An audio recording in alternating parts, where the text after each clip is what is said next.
سوال آیا تھا ابھی کہ کیا قرض لے کر قربانی کر سکتے ہیں؟ تو یہ بھی جاننا بہت ضروری ہے، چونکہ مسائل عوام کے لیے ہوتے ہیں، خواص کا طبقہ بخوبی جانتا ہے۔ تو قرض لے کر قربانی کن حالتوں میں ضروری ہے؟ اب آپ اس پر غور کریں، سنجیدہ ہو جائیں بات سننے کے لیے۔ کوئی شخص قربانی کے لیے جانور خرید لایا قربانی کی نیت سے، اور اس کے پاس صرف ایک جانور کا پیسہ تھا، دوسرے جانور کا پیسہ نہیں تھا، اور وہ جانور فوت ہو گیا، ابھی قربانی کے دن نہیں آئے، پہلی تاریخ ہے، وہ فوت ہو گیا، یا اس نے راہ فرار اختیار کر لی، یا وہ سینگ ٹوٹ گئی، یا اس کا پیر ٹوٹ گیا، یا وہ بیمار ہو گیا، اب وہ قربانی کے لائق نہیں ہے اور نیت کر چکا ہے قربانی کرنے کی، تو ایسے شخص کے لیے ضروری ہے کہ وہ قرض لے کسی سے اور قربانی ادا کرے۔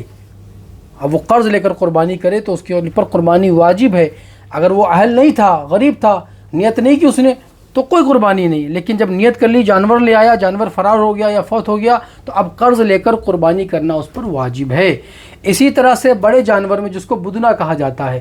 قرآن عظیم نے بڑے جانور کو بدنا سے تعبیر کیا ہے، اور چھوٹے جانور کو مسنہ کہا جاتا ہے، یعنی دانت جس کے دودھ کے ٹوٹ چکے ہوں اور دوسرے نئے دانت اس کے چہرے منہ میں آ چکے ہوں، تو ایسا جانور میں ایک حصہ ہے، اور بڑے جانور میں 7 حصے ہیں۔ جس میں 7 حصے ہیں، اس میں اگر ایک فرد کی بھی خواہش اور اس کی دلی آرزو گوشت خوری کی ہے، اچھے اچھے پکوان تیار کر کے کھانے کی ہے، احباب کو کھلانے کی ہے، اس میں وہ نیت نہیں ہے کہ اللہ کی اطاعت و بندگی بھی شامل ہو، تقوی شامل ہو، خلوص شامل ہو، اور نیت اللہ کو راضی کرنے کی ہو، فقط گوشت خوری کی نیت ہے اس کی، تو اس طرح سے 7 لوگوں کی قربانی غیر مقبول و منظور ہے، کسی کی قربانی قبول نہیں ہوگی۔ اسی طرح سے 7 لوگوں میں کسی ایک فرد فرید کی قربانی میں جو کمائی کا مال ہے وہ حرام ہے، یعنی مال حرام اس میں شامل ہو گیا،